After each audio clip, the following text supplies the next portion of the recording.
Hey guys, Nita's here. We got a new job today. We're going to be changing the output sealing bearing at the back of the transfer case in my 96 Land Cruiser today. Here's the stuff we need. Hopefully I got enough oil, but went ahead and got some 75-90 weight Mobil 1 synthetic oil. We have our Toyota bearing here, and we also have our seal. My understanding is that a good set of lock ring pliers, not snap ring pliers, but lock ring pliers. They got this kind of funny end here. You can see that. Got those at Napa. We got a set of picks to help us get some of those snap rings out. Also have a good set of metric tools and some wrenches here as well. Well, I guess those are tools as well. So we'll get started here and try to get you through the process. Alright, so first thing you're going to want to do is take your drive shaft off. You're going to need a 14mm wrenches to get these off here. There we go. Yeah, just get them suckers off. Then you're going to want to go ahead and take the skid plate off just to give you a little more room and access. You probably don't have to take it off, but it gives you best room and access to all these bolts down here that you got to take off. One thing you want to do is get your buddy to do all the work. Go ahead and take that ground wire off right here at the back of the case. And then next we'll unscrew this. I think that's a speedo cable maybe. After you take this little deal here off, yeah, there's an O-ring in there, but some of the fluid will come out of there, so just get a little drip pan.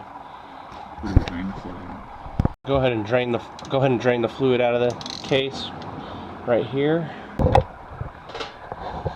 There goes the gear oil. So next we're going to take these two plugs. Let's see if I can get these two plugs out.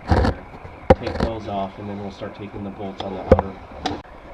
Okay, once you have all the wires and cables disconnected, go ahead and start taking these perimeter bolts off. They're all 14mm, so break those and then take a ratchet and take them all out. So here's how we did our bolts. We just put them in the box here just so we can see how they go around the case. We're gonna go ahead and put some support under here and start trying to pry this thing off. Maybe hit it a couple times with a rubber hammer. And oh yeah, we'll take that's not connected. There, take that cable off of there. Make sure you don't lose that little drive thing there for the speedometer. Alright, we found the easiest way to get this off instead of prying on it was to just tap all around it with a block of wood, and we had a little 2-pound hammer. And we just kind of put the wood against the case and then just started tapping it around, and all of a sudden it just started coming off. When it does come off, notice where things fall out. This ring fell out. I believe it came from right here. So we probably could carry it. It doesn't feel too heavy. We weren't sure how heavy it would be. So. Matt, just so you know, I'm going to put it on video too. This ring was towards us, and this little ring was towards the inside. Okay. Of the, both on that? Yeah, both up in here. Okay.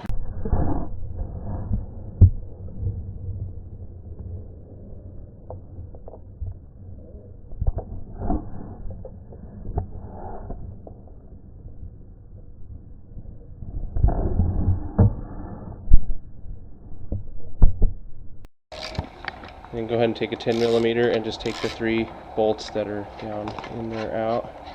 I should remove this little cover here. So you take those 2 bolts out there, and that cover came out. So 10mm, take the cover out, take that last bolt out, and you should be able to slip that other piece out there. Okay, to get this piece out, we just took a little this looks like a spanner wrench, whatever it is. What is it? A little spanner wrench. Okay. So we took this, just hooked it in there and kind of popped it up. It popped up a little bit, then we turned this upside down and we put this little piston or this little tube here right in the middle of these blocks here. Then we hit the outside of the case with a rubber mallet, and let this thing come out, and just remember which way it goes in. I think just you should be able to look from the video which way it came out. So that's how it came out, like that. It's like that hole inside that hole there. Which hole? Oh, okay. There's that oil passageway. Matt pointed out that this oil passageway on this looks like make sure it lines up when you put it back together with this hole here, because that thing will actually rotate in here. So. can see in there we have the speedometer gear, and then we have the outside of it here. We're going to unbolt this bolt, and I think that should pull this right out.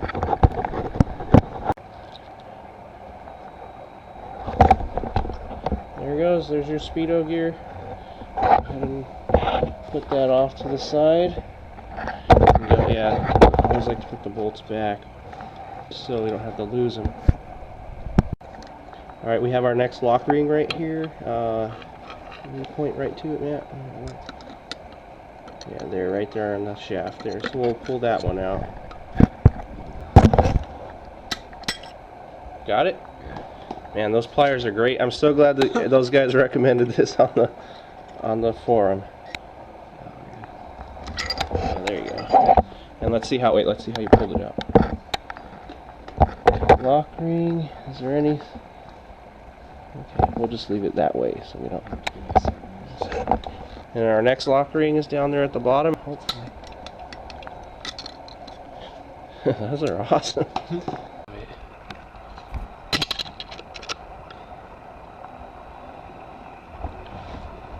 Let me see if I can get under it. Come up on it. Alright. So, buy a pick. There. And have a buddy. And have a buddy.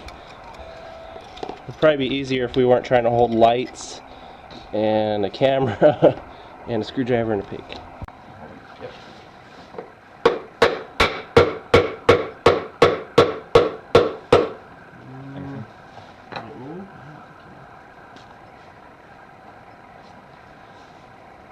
Come on over. So there's the shaft out. Guys, zoom this thing out. Okay, there's the shaft there, and you can see the bearing inside there, and then on the outside here you can see my seal that was leaking here. So we'll pull this stuff out next. Okay, next we're going to want to pull out the seal. I don't have a seal puller, so we're just going to use a screwdriver. We're going to carefully work. Oh, well, it went out pretty easy. So there's the old seal. And we just make sure you know how it went in. It's got the little tiny lipped flange facing outward. So if you push down on the bearing, it starts to move out. We're going to go ahead and put a little brass drift on it and give it a little tippity tap. There went the old bearing. Woohoo! This really isn't that bad of a job so far. Getting the shaft out was probably the hardest part. Now it's time to clean up the case. We're going to go ahead and hit it with some brake cleaner and paper towels. Get everything cleaned up, and then we'll reassemble it with the new seal and bearing.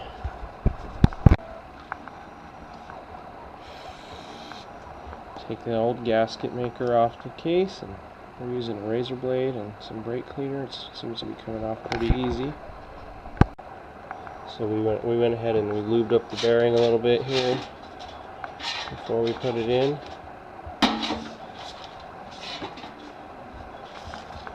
And then it just should drop in pretty easy the way it came out, right? Yeah, tap it in a little bit.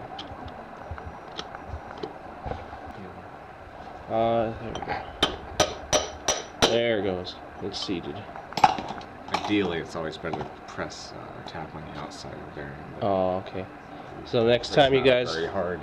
next time when you guys tap it in, take your old bearing and put it on top of it, and maybe you can use that as something to smack it in there with. Okay, so you tap in your old seal or your new seal. I put the old seal on top of it, and we put the old bearing on top of it, and we just kind of went around the edges, and then look down in there, and it should sit flat on that lip that's in there. And I think we got this one all the way in there. We'll do a couple more for good measure there.